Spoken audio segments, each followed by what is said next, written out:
नमस्कार दोस्तों, संख्या पद्धति से संबंधित विविध प्रश्न पर हम बात करेंगे। एक संख्या का 3/7 का 1/4 का 2/5 15 के बराबर है, वह संख्या कौन सी होगी? तो आइए सॉल्व करते हैं इस प्रश्न को। जैसे हमें प्रश्न दिया गया है उसी के हिसाब से हमें सॉल्व करना है। तो सॉल्यूशन में क्या होगा कि माना वह संख्या x है। जैसे एक संख्या का तो इतना इतना इतना का की जगह मल्टीप्लाई होता है, जो बेसिक नॉलेज में आपको जानकारी होना चाहिए। का कहीं भी रहे तो उसका का या इंग्लिश में टू रहे तो वो सब चीज़ें क्या होती हैं, हमें जानकारी होना चाहिए, वहाँ मल्टीप्लाई होगा। इक्वल टू इतने के बराबर है एक संख्या को हम क्या मान लेते हैं, माना वह संख्या x है और x का 3/7 का 1/4 का 2/5 कह रहा है 15 के बराबर है, 15 के बराबर ऐसे हमने लिख दिया। ये हमारा बहुत ही इम्पोर्टेंट, अगर इसको आप लिख लिए तो सॉल्व करने का ट्रिक 1 मिनट में आ जाएगा। करना क्या होता है, जहाँ पर का है वहाँ पर हमें मल्टीप्लाई कर देना है। मल्टीप्लाई करने के बाद ऐसे सेम कंडीशन में हमें लिख देना है, ठीक है ना। इक्वल टू हमें क्या करना है, 15 कर देना है, मतलब 15 कर देना है। अब क्या करेंगे, अब x इक्वल टू करते क्या है, ये 15 तो यहाँ है ही, अब ये पूरा का पूरा पोर्शन जितना भी है इधर जाएगा। तो यहाँ पर क्या होता है, जब हम एक पक्ष को दूसरे पक्ष में भेजते हैं तो वो पलट जाता है। तो यहाँ पर 15 हो गया, यहाँ पे 7, जितने नीचे वाले संख्या हैं ऊपर हो जाएंगे, जितने ऊपर वाले संख्या हैं वो सब नीचे हो जाएंगे।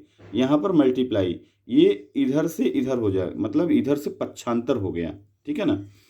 अब करते क्या है, ये भी वेरी मोस्ट इंपॉर्टेंट है, ये अगर गड़बड़ हुआ तो आपका आंसर नहीं आएगा। अब यहाँ हुआ, अब इसको सेम कंडीशन में ऐसे लग सकते, ये ऊपर वाला ऊपर वाले में मल्टीप्लाई होगा नीचे, तो 15 × 7 × 5 4, ये पूरा का पूरा ये लिख दिए, ऊपर ऊपर नीचे लिख दिए 3 × 1 × 2। अब इसे सॉल्व करते हैं। सॉल्व करने का क्या ट्रिक, सामान्य तरीके से या तो पूरे मल्टीप्लाई कर लीजिए या तो आप स्पीड में ऐसे कर लीजिए। तो यहाँ क्या करेंगे, 3 से ये 5 जा कट हो जाएगा और ये टूट जा, ठीक है ना।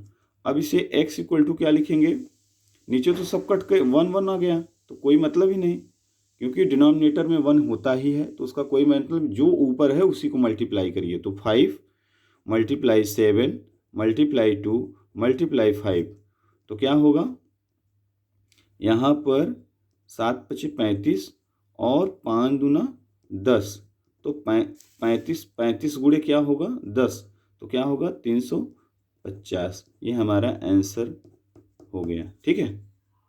अब ये दूसरा प्रश्न है, किसी संख्या के 1/4 का 1/10 10 के बराबर है, उस संख्या का 5वां भाग कितना होगा? बहुत ही वेरी मोस्ट इंपॉर्टेंट है, ऐसा एग्जाम में पूछा जाता है, हर एक एग्जाम में, कोई एक एग्जाम की बात नहीं कर रहे हैं, हर एक एग्जाम में ऐसा पूछा जाता है, बच्चे नहीं कर पाते हैं। तो आइए समझते हैं प्रश्न को। समझ करके हम उसको क्या करेंगे, एक सॉल्यूशन बनाते हैं। सॉल्यूशन में क्या करेंगे, किसी संख्या के 1/4, तो माना वह संख्या, जो किसी संख्या था उसे हमने क्या मान लिया, x मान लिया। अब x में हम प्रश्न के हिसाब से सॉल्व करते हैं। तो प्रश्न में दिया किसी संख्या के 1/4, तो वो संख्या x है, उसके 1/4 मल्टीप्लाई कर देंगे का 1/10, तो का मतलब होता है मल्टीप्लाई, पहले वीडियो में हमने बताया है। तो वहाँ पर हम क्या करेंगे, मल्टीप्लाई 1/10 कर देंगे, और 10 के बराबर है, अगर 10 के बराबर है तो इक्वल क्या कर देंगे, 10 कर देंगे। अब इसे सॉल्व करते हैं, जैसे यहाँ 1 1 है तो वो नीचे चला जाएगा, और ये 4 और 10 है, 4 और 10 है तो वो ऊपर चले जाएंगे, तो ये ऊपर चला आया, ठीक है ना। और ये नीचे नीचे एक लिखने का कोई आवश्यकता तो है नहीं। तो x इक्वल टू 10 × 4 × 10, 10 × 10 × 10, तो ये पूरा का पूरा सॉल्व करेंगे तो 10 चौक 40, 40 दहम्मा 400, तो x की वैल्यू हमारी क्या आ गई, 400।